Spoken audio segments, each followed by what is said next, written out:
Norman, you know, about seeing Daryl at the end. What's going through his mind there? He's got the boat on one side, he's got Laurent on the other. It seems like, I mean, that's a hell of a choice to make, and it seems like the whole season has been leading up to that choice in terms of the whole sort of concept and definition of what is home. So what can you say about him as he's standing on that beach? I think he's you know, home is where the heart is, and he's starting to open his heart up to these people a bit and starting to get to know them. But it's very Walking Dead to like just get almost there, you know, and have it pulled away from you. I don't think he was expecting. I tried to do a little bit of a smile on my face as I sort of fought my way to the boat, and it's going to happen. And I didn't expect to hear his voice. But you know, there's something about that cast and those people and those characters where I'm kind of feeling like that myself in real life. But it, you know, it's he wants to get home to his people, and he's sort of finding a family there where he didn't expect it, you know. Yeah, and that's kind of what we talked about from the beginning as being sort of the central premise of the show, was what happens if in trying to get back home to the people that you love, you find yourself belonging also somewhere else. You find that you start to form another kind of home somewhere else, and what's that dilemma like? And that's where you are on the beach at the end. And Lo-Sang kind of says it in that scene into him. Even, you know, that was always sort of the thing that we talked about from the beginning as being the central emotional challenge. Is like, I just want to get home. I don't want to form connections. I don't want to belong here. I belong somewhere else. I got to get back there. And in the context of trying to do that, the character finds himself, you know, almost against his own will, forming bonds, forming connections that make it tough. It's funny because, you know, you have Daryl on one side, Laurent on the other side, and you two in the middle. Yeah. Which was the perfect segue. That's like such a dad joke. Well, it very much was. Well, it's funny you brought up the music, because like I was really drawn to the music, the orchestral kind of score before the other music, and it sort of gets to something that really intrigued me. I don't know about you all, but really intrigued me the most about season one, and something I really want to get into. And David and Scott, I'll let you guys sort of lead this off here, is just that the show is so different from the original series, and like not just in terms of the location of France, but like just in terms of the look of it, the music that's used, the scoring, even Daryl, who I'd say shows sort of like an emotional range maybe, and some shades we haven't seen before. So what were the discussions like as you guys were putting the show together, all of you, in terms of like, how do we make this show feel different while also keeping the original DNA of The Walking Dead? But that was exactly the mission. The mission was clear. It was simple, but not easy. And it was to uphold and maintain the standards of The Walking Dead and the universe that has been created to such a high level of excellence for many years, and yet to sort of broaden the aperture and widen the scope. And those were the conversations all of us had there. And so in my head, it was always the same but different, old and new at the same time. I mean, one of the very, very early things was France.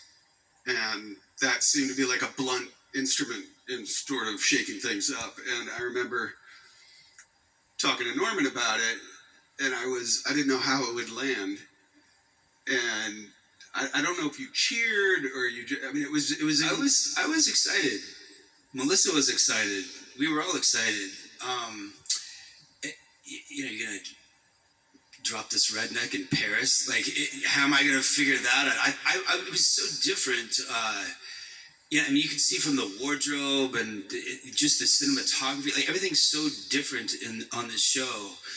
I wanted to do something fresh. Melissa wanted to do something fresh.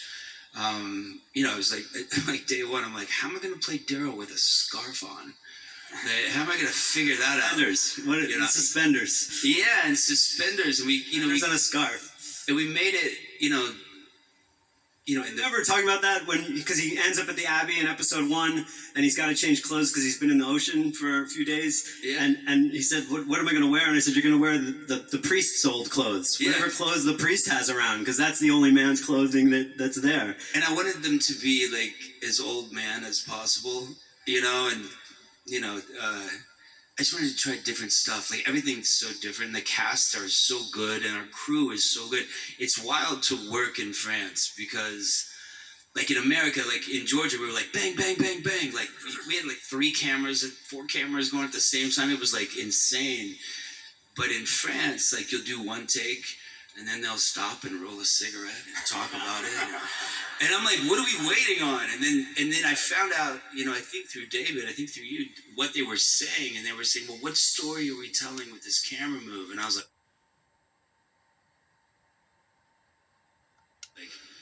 what? Just keep talking. Take your time. and you can see the shots are so beautiful.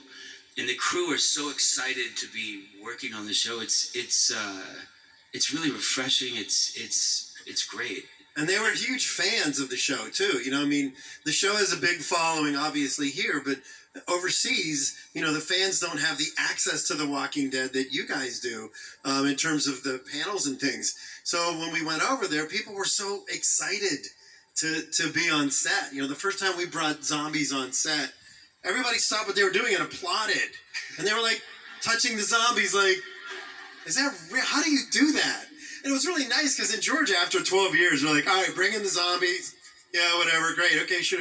It was really nice to have They're eating Cheetos or yeah, whatever. it was really nice to have everybody just enthusiastic, from the production designer and the DP and everyone. They were so delighted to be a part of the show that it shows. Every ounce of enthusiasm shows on the screen. They were so obsessed with zombies at times that and they were great. Obviously, what Greg did on this show is amazing. It's another step beyond all the stuff he's done before. But there were times where I would say, especially to effects guys and some of the crew, I'm like, that's great. I know you're into the zombies, but we're shooting an intimate scene over here, so we still need to keep the cameras going and let's film over here. Don't get too distracted by the zombies. What's funny is to watch the neighborhood sort of come out of their apartments, and we've completely just fucking destroyed this block, and they're like, what the hell is going on here? That's fun. But there was a lady who came out of her apartment in Paris and